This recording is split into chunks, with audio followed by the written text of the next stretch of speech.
morning, fellow travelers on the spiritual path. Good morning. Good morning. So I'll just say, since it's Mother's Day, I'll let you know that there are tissues in the back of the pews, just in case anybody has a moment. I'm so honored to be able to speak with you here today on Mother's Day. I mean, Mother's Day to me is such a special day because being a mother has been my most favorite job of my life. I feel it's been my vocation. I remember I did a cross stitch for my mom one time, and it just read, very simply, "A mother's love outshines the sun." And I just feel that has rung true for me my entire life, both from my mother and in being a mother. Mother, the definition in the dictionary: a female parent, a woman in authority, specifically a superior of a religious community of women. Example, Mother Teresa. Now there was a woman who was not a biological mother to any, but she was a supreme example of the qualities of a mother. Let's take just a moment to honor on this day the women who are not biological mothers, the ones that did not have children either by choice or circumstance, for what they do to mother others, whether it be people, their furry friends or furry children, or for our planet. My best friend since second grade, Kathleen Dumais, she has devoted her entire life to law and politics, and her work has been focused on changing the rules and laws to protect children and women specifically. She's passed a lot of other bills, but those is her mission. So although she doesn't have children of her own, she has shown that mothering spirit to go much wider spread. And this is just one of many examples of women who do this type of mothering energy. My great Aunt Margie, who was just the favorite of the whole family, she didn't have any of her own children, but we all, we found out later after she passed, each one of us thought that we were her favorite. She just had that special mothering, nurturing quality about her. So I'm going to invite you now to just close your eyes for a moment and recall a favorite memory of either being a mom, or of being with your mother, or someone who showed you that tenderness and caring nature of a mother. Feel how quickly your mind floods with memories. Now breathe that into your heart, feeling that love. The love that you gave, the love that you received, the connection and the depth of that love. Really feel it. Feel that warmth saturate your body, your mind, your senses. Breathe that beautiful love in.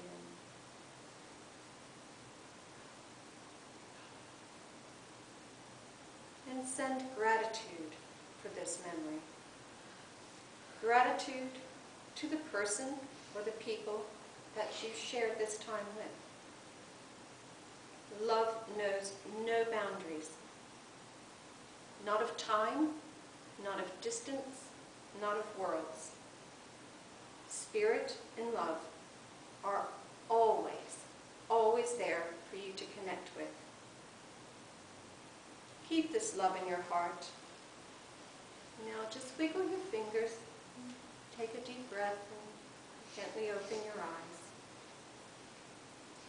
There is just such a strong sense of love and warmth that comes from those memories.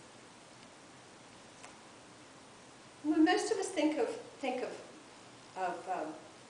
mothers, the word mother, we usually think of ourselves, if we're a mother.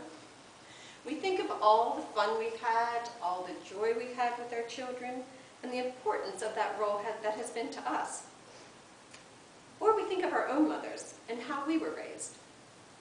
Livestrong website has an article by Suzanne Durrani on the meaning of being a mother. And she states, "The meaning of being a mother is virtually endless.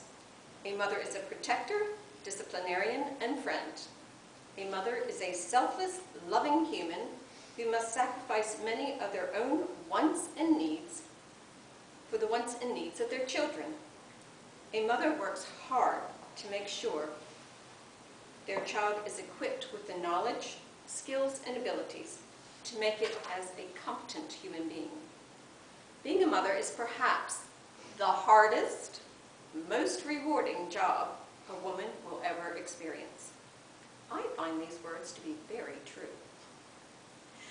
Further in the article, she goes on to state the many fine qualities of being a mother. Unconditional love, teacher, protector, ensuring safety and training them to be safe, disciplinarian. Most mothers are all of these things and more. Those of us that are mothers can think of the many assets that we have or have had to find in order to be the best mother that we intended to be. And likewise, we know our own mothers did as well. I'm often in awe of my own mother. She was an only child whose biological mother left. And let's just say there was great disharmony with the attempted shared custody, and most of the time my mother was at the babysitter's, who happened to be more of a grandmother age. My mom, her father would come to collect her. He'd drive up after work and come to collect her. And they would call and call for her. And she would have climbed up in the tree and would sit there listening to them call for her. Her father would get mad and say, "Fine, I'll just go home. You can keep her for the night." And she would wait until his car was way down the road. And then she would just come, show up in the kitchen, and pretending that she didn't hear a thing. So eventually she went to court, and the babysitter became her foster mother. So that became our grandmother, which we called Maharden. Maharden loved my mother fiercely, pure, unconditional love, and she was a strong protector of my mother. And she loved us with all of her soul as well. Now there's plenty more to that story, as there are to all stories really. But the point I want is, despite my mother's beginnings, my foster grandmother was able to show and teach my mother and us that despite her biological mother leaving her and what happened with her parents' issues, my mom was worthy and totally loved unconditionally, and that mom would always be protected by her.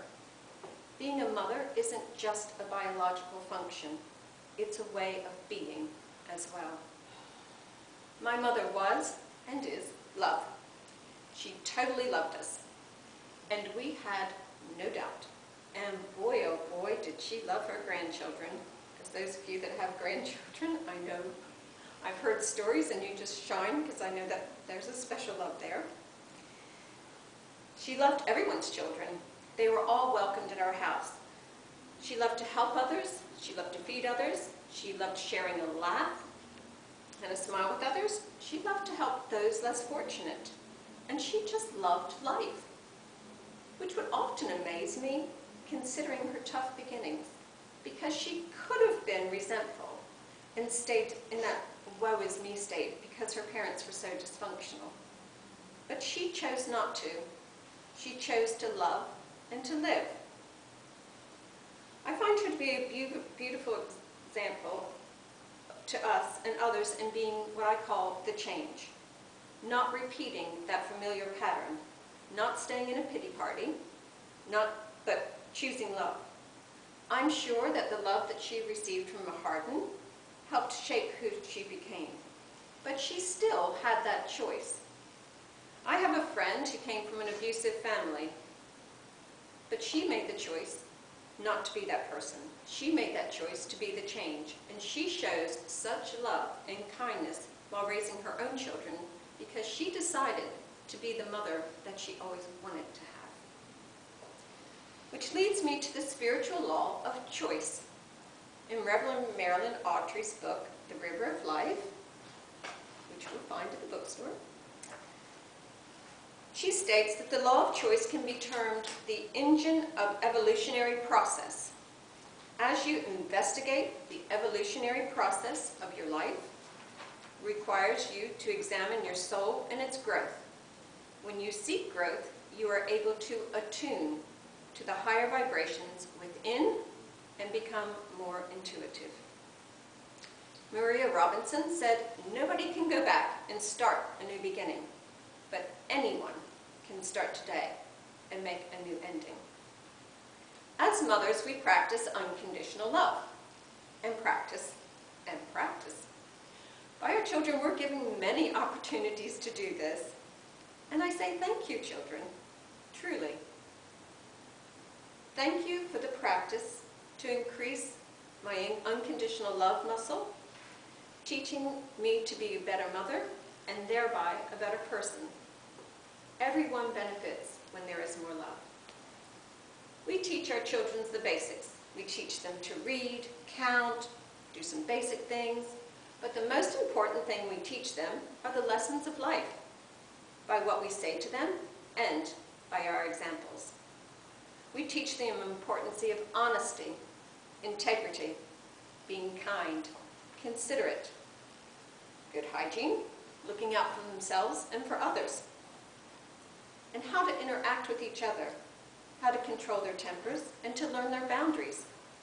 These are just some of the many, many things that we and our children learned from that wonderful woman called Mother. It's not just the biological mother, as you see from the many examples that I've given. Women in general are nurturers. It is part of our DNA. We nurture our children, our pets, our partners, our friends, our gardens. Women nurture so many things. Hence the verb mothering. It is when you show concern and caring for another, be that person or for a friend. It is that innate love that makes us want to help and nurture. Babies, how do they do it? You think you know love, you felt it so deeply, you've been in love with people, you know all about love, and then these babies show up. And there is just this rush of love that comes up through you that you didn't even know you were capable of. How do they do that? It's like they come with this special magic. I think they do come with special magic. These are some of the lessons that you get on being a mother. A friend of mine, Maria, would say to her children, "You will never love me as much as I love you." And that's as it should be. And you'll understand that once you have your own children. And she said, this is a very good natural process, really, because if life goes as it should, parents should pass on before their children. And so therefore the grief is easier because the love is different. But we all know that it is very hard to lose a loved one and a mother. It leaves a huge hole because you're so used to your mother always being there for you. Always. You can call her up and share your happy times, your sad times, your grumpy times, your grumbling times. And she's always there with that listening kind ear. She's always there as that unconditional love that you know that you have, and that leaves a bit of a gap. It's the woman you have shared your lifetime with, your biggest cheerleader and fan. Fortunately, we as spiritualists are so blessed to know spirits and souls live on. We miss having our moms and other loved ones here on this earth plane to connect with physically and share that special connection with. However, we are so blessed that we can still stay connected. As a spiritualist, we understand that they continue to exist, and so does that intense love for us. And they watch out for us. They are with us so often and continue to try to guide us along the best path, as long as we allow them. And Mother passed on a number of years ago, and I am so grateful for the messages and to know that she is still with me. It is just, as a spiritualist, that is such a blessing to have that comfort. Which brings us to the natural law of allowing. Allowing things to just be and accept. In the law, it says, it is not your place to be judgmental nor carry any negativity into your life. You really have no choice but to realize and accept when a person has passed on. You do have the choice to allow yourself and spirit to work with you and your grief and to help you process your pain so that you can focus on the happiness of the times you shared together. That person would not want you to be stuck in the grief, but rather to live in the happiness of your memories that you shared with them and the happiness that all of your life has to offer. This is another example of that unconditional love. It's always there, always wanting the best for you and for you to live your best life. Mother Mary was a stellar example of a serving mother. She accepted Jesus' death as she understood from God that it needed to happen. And that's the law of divine order, and trusting in spirit that this was in the highest good for all. As a mother, you have to have so much trust, but it is often a constant battle with fear. And then we have the mother of all mothers, Mother Earth, the beautiful, the one and only Mother Earth. There is a mother that just gives and gives and gives, continually blessing us with her beauty, her grace, the flowers, the trees, the plants, the rocks, the mountains, the oceans, the birds. You can just go on and on. If you just open your eyes every day, there is so much beauty that Mother Earth gives us day and night, 24 hours, 24/7. It's always beautiful if you just open your eyes. Mother Earth just keeps giving to us. Unfortunately, we often mistreat this beautiful Mother Earth through what we take from her and the pollution we give back. Fortunately, more and more people are becoming aware and are doing more recycling, picking up trash, using less plastic, and hopefully our younger generation will keep taking good care of Mother Earth. There are times of upset when you cannot speak to a person directly. Perhaps they are still too mad. However, Spirit can take your prayers to the other party and work on the healing between the two of you, helping your healing, raising your vibration, which then increases the peace of the collective consciousness. Never underestimate the power of prayer. Which leads me full circle back to Mother.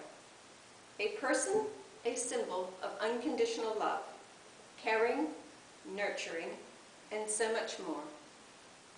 I know I cherish being a mother, and I'm very, very grateful for this experience and the learning of love that it has taught me. So let us all travel through life with a bit of mothering energy in our hearts to collectively make this world one of more peace, fulfillment, and mostly love.